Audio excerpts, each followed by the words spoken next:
لیکن مجھے ڈر ہے کہ تمہارے قبیلے ہماری فوج کے بغیر نہیں لڑ سکیں گے۔ ہم عربی ہیں، عقا نے کہا، عربوں سے لڑنا صرف ہم جانتے ہیں، عرب کے ان مسلمانوں سے ہمیں لڑنے دو، فارسیوں نے ان کے مقابلے میں آ کر دیکھ لیا ہے۔ مشہور مورخ طبری نے مہران اور عقا کی یہ گفتگو انہی کے الفاظ میں اپنی تاریخ میں شامل کی ہے۔ میں تسلیم کرتا ہوں، مہران بن بہرام نے کہا، تمہاری بہادری کو میں تسلیم کرتا ہوں عقا۔ جس طرح ہم اجمیوں کے خلاف لڑنے کے ماہر ہیں، اسی طرح تم عربوں کے خلاف لڑنے میں مہارت رکھتے ہو۔ تم ان عربی مسلمانوں کو کاٹ پھینکنے کے لیے آگے چلے جاؤ، میری فوج تمہارے قریب ہی کہیں موجود ہوگی، جو ہی ضرورت پڑی ہم تمہاری مدد کو پہنچ جائیں گے۔ رات گزر گئی، صبح فارس کی فوج کے 2 سالار مہران بن بہرام کے پاس گئے۔ رات کو ہم نے آپ کی اور عقا کی بات چیت میں دخل دینا مناسب نہ سمجھا، ایک سالار نے کہا۔ ہم نے بولنے کی ضرورت اس لیے بھی نہ سمجھی کہ رات کی یہ بات چیت نشے کی حالت میں ہو رہی تھی۔ میں پوری طرح ہوش میں تھا، مہران نے کہا۔ کہو کیا کہنا چاہتے ہو؟ آپ نے جو ان بدوی قبیلوں کو اہمیت دی ہے یہ ہمارے لیے اچھی نہیں، سالار نے کہا۔ کیوں اچھی نہیں؟ اس سے ان قبیلوں کو یہ تاثر ملا ہے کہ ہم مسلمانوں سے ڈرتے ہیں، سالار نے جواب دیا، یا یہ کہ ہم کمزور ہیں، یہ لوگ اتنی اہمیت کے قابل نہیں۔ اگر بدوی قبیلوں نے مسلمانوں کو شکست دے دی، دوسرے سالار نے کہا، تو کہا جائے گا کہ یہ فتح ان قبیلوں کی ہے، اور اگر یہ نہ ہوتے تو ہم ایک اور شکست سے دوچار ہوتے۔ میں نے انہیں جو اہمیت دی ہے یہ آخر تمہیں ملے گی، مہران نے کہا۔ کیا تم تسلیم نہیں کرتے کہ ہم پر حملہ کرنے وہ شخص آ رہا ہے جس نے ہمارے نامور سالاروں کو موت کے گھاٹ اتار دیا ہے، اور اس نے فارس کی شہنشاہی کی بنیادیں ہلا ڈالی ہیں؟ میں اس اعتراف سے نہیں شرماؤں گا کہ تم خالد کا مقابلہ نہیں کر سکتے۔ میں نے کچھ سوچ کر ان بدوی قبیلوں کو آگے جانے کی اجازت دی ہے۔ اگر انہوں نے مسلمانوں کو شکست دے دی تو یہ تمہاری فتح ہوگی۔ یہ بدوی قبیلے ہماری رعایا ہیں، اگر یہ مسلمانوں کو شکست نہ دے سکے اور پسپا ہو گئے تو ہم مسلمانوں پر اس حالت میں حملہ کریں گے کہ وہ تھک کر چور ہو چکے ہوں گے اور ہماری فوج تازہ دم ہوگی۔ دونوں سالاروں نے ایک دوسرے کی طرف دیکھا، ان کے چہروں پر رونق آ گئی تھی۔ اپنے حاکم کی یہ چال انہیں بہت پسند آئی تھی۔ خالد رضی اللہ عنہ مجاہدین کے لشکر کو لے کر عین التمر کی طرف جا رہے تھے۔ انہوں نے دریائے فرات عبور کیا اور بڑی تیزی سے دریا کے کنارے پیش قدمی جاری رکھی۔ انہوں نے دیکھ بھال کے لیے جو آدمی آگے بھیج رکھے تھے وہ اپنی اطلاعیں قاصدوں کے ذریعے بھیج رہے تھے۔ انبار میں خالد رضی اللہ عنہ اپنے ایک نائب سالار زبرقان بن بدر کو چھوڑ کر آئے تھے۔ عین التمر 10 میل دور رہ گیا تھا جب جاسوس اور دیکھ بھال کرنے والے دوسرے آدمی پیچھے آ گئے۔ انہوں نے خالد رضی اللہ عنہ کو اطلاع دی کہ ذرا ہی آگے ایک بہت بڑا لشکر پڑاؤ ڈالے ہوئے ہے، اور یہ لشکر فارس کا نہیں بلکہ بدوی قبیلوں کا ہے۔ اس لشکر کا سالار اعلیٰ عقا بن عقا اور اس کا نائب حزیل ہے۔ خالد رضی اللہ عنہ نے اپنے لشکر کو روک لیا اور خود آگے دیکھنے گئے۔ انہوں نے چھپ کر دیکھا، انہیں کسرا کی فوج کہیں بھی نظر نہیں آئی۔ یہ لشکر بدوی قبیلوں کا تھا۔ خالد رضی اللہ عنہ کا لشکر ابھی کوچ کی ترتیب میں تھا، جو دراصل ترتیب نہیں تھی، منزل ابھی 10 میل دور تھی۔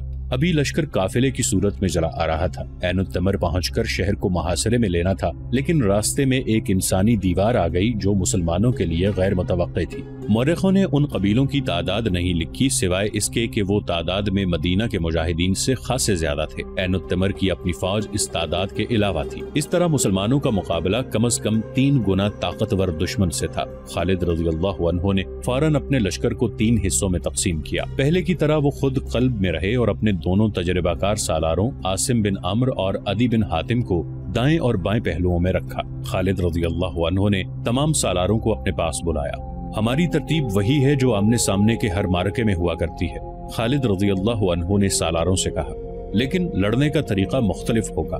اب قلب سے حملہ نہیں ہوگا۔ میرا اشارہ ملتے ہی دونوں پہلو دشمن کے پہلوؤں پر حلہ بول دیں اور وہاں دشمن کو پوری طرح الجھا لیں۔ تھوڑی دیر بعد اس طرح پیچھے ہٹیں کہ دشمن کو یہ تاثر ملے کہ تم پسپا ہو رہے ہو۔ تھوڑا سا پیچھے آ کر پھر آگے بڑھو اور پھر پیچھے ہٹو۔ اس طرح دشمن کے پہلوؤں کو آپس میں الجھائے رکھنا کہ اپنے قلب کی انہیں ہوش نہ رہے۔ میں سیدھا دشمن کے قلب پر حملہ کروں گا، لیکن کچھ دیر بعد تم دونوں اس کوشش میں رہنا کہ دشمن کے پہلوؤں سے اس کے قلب کو مدد نہ مل سکے۔ ولید کے بیٹے، دشمن کی طرف سے للکار سنائی تھی۔ آنکھیں کھول، دیکھ تیری موت تجھے کس کے سامنے لے آئی ہے۔ میں ہوں عقا بن ابی عقا، ولید کا بیٹا دیکھ چکا ہے۔ خالد رضی اللہ عنہ نے گھوڑے پر سوار ہو کر اور رکابوں میں کھڑے ہو کر للکار کا جواب دیا۔ تیری مکروہ آواز سنے بغیر دیکھ لیا ہے۔ کیا کسرا کے سالاروں نے محل میں ناچنا اور گانا شروع کر دیا ہے کہ ان کی لڑائی تم لڑنے آ گئے ہو؟ ابن ولید، عقا کی للکار بلند ہوئی۔ کیا تو زندہ واپس جانے کا خواہش مند نہیں؟ میں زندہ واپس جاؤں گا، خالد رضی اللہ عنہ نے زور سے کہا۔ خدا کی قسم، تیرے سر کو تیرے جسم سے الگ کر کے جاؤں گا۔ खालिद रज़ी अल्लाहु अन्हु अपने सालारों की तरफ मुतवज्जे हुए। रब्बे काबा की कसम, खालिद रज़ी अल्लाहु अन्हु ने कहा, मैं आका को जिंदा पकड़ूंगा, फिर इसे जिंदा नहीं रहने दूंगा। तुम सब अपने अपने दस्तों तक पहुंचो और सबको बताओ कि आज तुम्हारा मुकाबला 2 फौजों के साथ है। एक ये फौज है जो तुम्हारे सामने स्याह पहाड़ की मानंद खड़ी है, और एक वो फौज है जो शहर के अंदर या कहीं रूपोश है और न जाने किस तरफ से तुम पर हमला कर दे।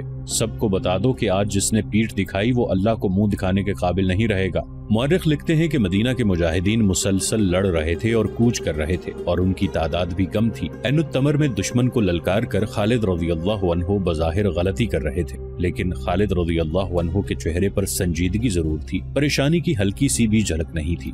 उन्हें दुश्मन ललकार रहा था। खालिद रज़ी अल्लाहु अन्हु ने इशारा दे दिया। एक पहलू से सालार आसिम बिन अदी और दूसरे पहलू से सालार अदी बिन हातिम ने बदवी कबीलों के लश्कर के पहलुओं पर हमला कर दिया। अका बिन अबी अका अपनी लश्कर के कल्ब में था और उसकी नजर मुसलमानों के कल्ब पर थी, जहां खालिद रज़ी अल्लाहु अन्हु थे। उसे तवक्को थी कि दस्तूर के मुताबिक सामने से कल्ब के दस्ते पर हमला करेंगे, लेकिन खालिद रज़ी अल्लाहु अन्हु दस्तूर से हट गए थे। दोनों फौजों के पहलू जब गुत्थम गुत्था हुए तो थोड़ी देर में अपनी उड़ाई हुई गर्द में छुप गए थे। इस गर्द से घोड़ों के हिनहिनाने, तलवारों और ढालों के टकराने की मुहीब आवाजें और जख्मियों की करबनाक सदाएं उठ रही थी। एक कयामत थी जो गर्द के अंदर बपा थी। पहलुओं के दोनों सालारों ने खालिद रज़ी अल्लाहु अन्हु की हिदायत के मुताबिक अपने दस्ते पीछे हटाए। बदवी कबीले इस खुशफहमी में मुसलमानों के पीछे गए कि मुसलमान पसपा हो रहे हैं। वो जोशो खरोश से नारे लगा रहे थे, लेकिन मुसलमान रुक गए और उन्होंने दुश्मन पर ऐसा दबाव डाला कि वो पीछे हटने लगे। मुसलमान एक बार फिर पीछे हटने लगे, बदवी फिर उनके पीछे आ गए। इस तरह मुसलमानों ने दुश्मन के पहलुओं को ऐसा उलझा लिया कि उन्हें अपने कल्ब की होश न रही।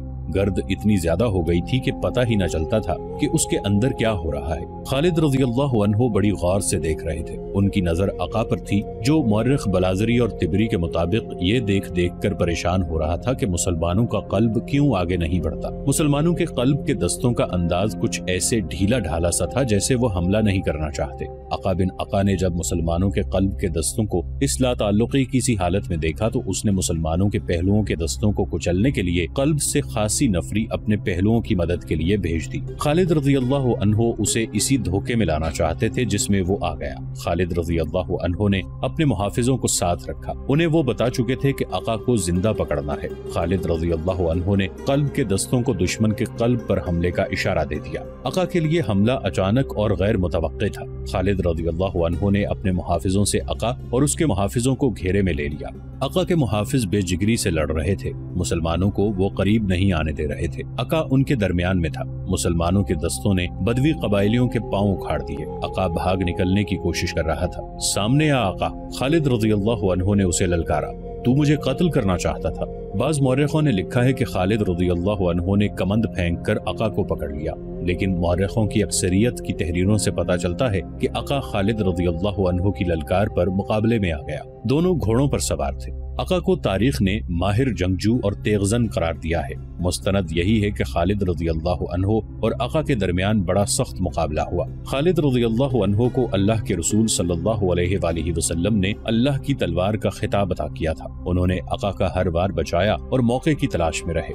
उन्हें जो ही मौका मिला आका को घोड़े से गिरा दिया। खालिद रज़ी अल्लाहु अन्हु अपने घोड़े से कूद कर उतरे। आका अभी संभल ही रहा था कि खालिद रज़ी अल्लाहु अन्हु की तलवार की नोक आका के पहलू के साथ लग चुकी थी। इसके साथ ही खालिद रज़ी अल्लाहु अन्हु के 3-4 मुहाफिजों ने बर्चियों की अन्नियां आका के जिस्म के साथ लगा दी। आका ने हथियार डाल दिए। उसके कई मुहाफिज हलाक और जख्मी हो चुके थे। जो बच गए वो भाग उठे। फौरन ये खबर बदवी कबाइल तक पहुंच गई कि उनका सरदार आला हथियार डाल चुका है। ये अफवाह भी फैल गई कि आका मारा गया है। इधर मुसलमानों के सालार आसिम और अदी दुश्मन के पहलुओं के दस्तों का बहुत नुकसान कर चुके थे। इस खबर के साथ ही कि आका मारा या पकड़ा गया है, पहलुओं के सिपाही पसपा होने लगे। थोड़ी देर तक सूरत हाल ये हो गई कि बदवी 1-1, 2-2 ऐनुत्तमर की तरफ भागे जा रहे थे। आका खालिद रज़ी अल्लाहु अन्हु का कैदी था, लेकिन वो परेशान नहीं था। उसे तवक्को थी कि ऐनुत्तमर की फारसी फौज उसकी मदद के लिए पाबा रिकाब होगी और आ ही रही होगी। वो मुसलमानों की हालत देख देख कर खुश हो रहा था।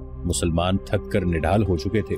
खालिद रज़ी अल्लाहु अन्हु ने अपने कासिदों को बुलाया। तमाम सालारों और कमांडारों को पैगाम दो कि बदवी लश्कर की पसपाई को अभी अपनी फतह न समझें। खालिद रज़ी अल्लाहु अन्हु ने اپنے قاصدوں سے کہا ابھی مال غنیمت کی طرف دیکھنا بھی نہیں، ایک اور فوج آ رہی ہے، وہ تازہ دم ہوگی، اس کے مقابلے کے لیے تیار رہو۔ یہ تو معلوم ہی نہیں تھا کہ مہران بن بہرام کی فوج کس طرف سے آئے گی، یا وہ عین التمر میں قلعہ بند ہو کر لڑے گی۔ اس فوج پر نظر رکھنے کے لیے مثنہ بن حارثہ اپنے چھاپا مار دستے کے ساتھ عین التمر تک کے علاقے میں موجود اور متحرک تھا۔ اس نے خالد رضی اللہ عنہ کو بار بار یہی پیغام بھیجا تھا کہ آتش پرستوں کی فوج کہیں بھی نظر نہیں آ رہی۔ پھر اس کا یہ پیغام خالد رضی اللہ عنہ تک پہنچا کہ عقا کے قبائلی خوف و ہراس کی حالت میں بھاگ بھاگ کر عین التمر میں پناہ لے رہے ہیں۔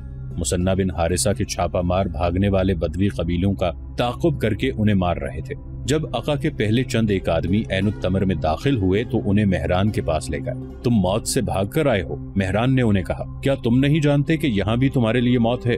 اس نے حکم دیا، لے جاؤ ان بزدلوں کو اور انہیں قتل کر دو۔ کس کس کو قتل کرو گے؟ ایک بدوی نے پوچھا۔ پہلے عقا کو قتل کرو جس نے ہتھیار ڈال کر سارے لشکر میں بزدلی پھیلائی، دوسرے نے کہا۔ مسلمانوں نے جس طرح حملے کیے انہیں ہمارے سردار سمجھ ہی نہ سکے، ایک اور نے کہا۔ انہوں نے میدان جنگ کی صورتحال ایسے رنگ میں پیش کی کہ مہران گھبرا گیا۔ مسلمانوں کے لڑنے کے جذبے اور جوش و خروش کو انہوں نے مبالغے سے بیان کیا اور بتایا کہ اپنا جو لشکر مسلمانوں کے ہاتھوں کٹنے سے بچ گیا ہے شہر کی طرف بھاگا آ رہا ہے، تو کیا ہمارے لیے یہ بہتر نہیں ہوگا کہ ہم مسلمانوں کو وہاں لے جا کر کاٹیں جہاں ان کا دم ختم ہو چکا ہو؟ مہران بن بہرام نے اپنے سالاروں سے کہا، پھر وہ پسپا ہونے کے بھی قابل نہیں رہیں گے۔ کیا سوچ کر آپ نے یہ بات کہی ہے؟ ایک سالار نے کہا، اتنا بڑا شہر چھوڑ کر ہم چلے جائیں گے تو یہ پسپائی ہوگی، یہ کہیں گے کہ آپ پر مسلمانوں کا خوف طاری ہو گیا ہے اور آپ یہاں سے بھاگنا چاہتے ہیں۔ جو میں سوچ سکتا ہوں وہ تم نہیں سوچ سکتے، مہران نے شاہانہ روب سے کہا۔ میں یہاں کا حاکم ہوں، جاؤ میرے اگلے حکم کا انتظار کرو۔ سالار خاموشی سے چلے گئے۔ وہ سالار تھے، شہر کا دفاع ان کی ذمہ داری تھی۔ وہ مسلمانوں کو شہر پیش کرنے کی بجائے لڑ کر مرنا بہتر سمجھتے تھے۔ انہوں نے آپس میں طے کر لیا کہ وہ مہران کا یہ حکم نہیں مانیں گے، لیکن میدان جنگ سے بھاگ کر آنے والے بنی تغلب، نمر اور ایاد کے آدمی ٹولیوں میں شہر کے دروازے میں داخل ہو رہے تھے۔ وہ 10 میل کی مسافت طے کر کے آئے تھے جو انہوں نے خوف اور بھگدڑ کی کیفیت میں طے کی تھی۔ ان میں بعض زخمی تھے، کاٹ دیا، سب کو کاٹ دیا۔ وہ گھبراہٹ کے عالم میں کہہ رہے تھے، ان کا مقابلہ کوئی نہیں کر سکتا، بڑے زبردست ہیں۔ عقا بن ابی عقا مارا گیا ہے۔ وہ شہر پر خوف طاری کر رہے تھے۔ حذیل لاپتہ ہے، دروازے بند کر دو، باز چلا رہے تھے، وہ آ رہے ہیں۔ مورخوں نے لکھا ہے کہ زرتشت کے پجاریوں پر پہلے ہی مسلمانوں کی دہشت طاری تھی۔ مسلمانوں نے ان کے بڑے نامور سالار مار ڈالے تھے۔ اب عین التمر والے اپنی آنکھوں سے دیکھ رہے تھے کہ یہ جنگجو قبیلے کس حالت میں واپس آ رہے ہیں۔ دیکھتے ہی دیکھتے اس شہر پر خوف و ہراس طاری ہو گیا۔ شہر میں جو فوج تھی اس کی ذہنی حالت ایسے کمزور بزدل کتے جیسی ہو گئی تھی جو دم پچھلی ٹانگوں میں دبا لیا کرتا ہے۔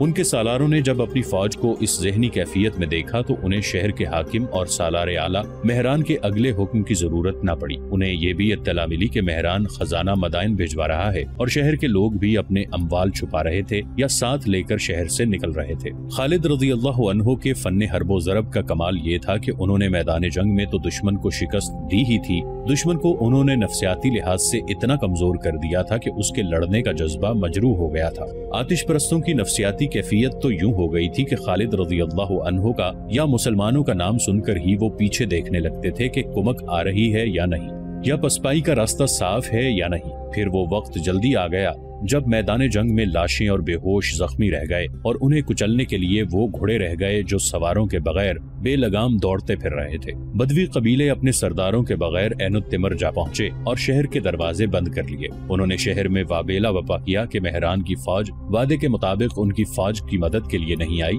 لیکن وہاں ان کا وابیلا سننے والا کوئی نہ تھا۔ خوف و ہراس کے مارے ہوئے شہری تھے جو بھاگ نہیں سکتے تھے۔ مہران بن بہرام اپنی فوج سمیت شہر سے جا چکا تھا۔ وہ فوج کو مدائن لے کر جا رہا تھا۔ وہ عقا اور حذیل اور دوسرے قبائلی سرداروں کو کوس رہا تھا۔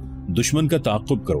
خالد رضی اللہ عنہ نے اپنی سپاہ کو حکم دیا، زخمیوں کو سنبھالنے کے لیے کچھ آدمی یہیں رہنے دو اور بہت تیزی سے عین التمر کا محاصرہ کر لو۔ عین اس وقت مثنہ بن حارثہ گھوڑا سرپٹ دوڑاتا آیا اور خالد رضی اللہ عنہ کے پاس گھوڑا روک کر اترا۔ وہ خالد رضی اللہ عنہ سے بغلگیر ہو گیا۔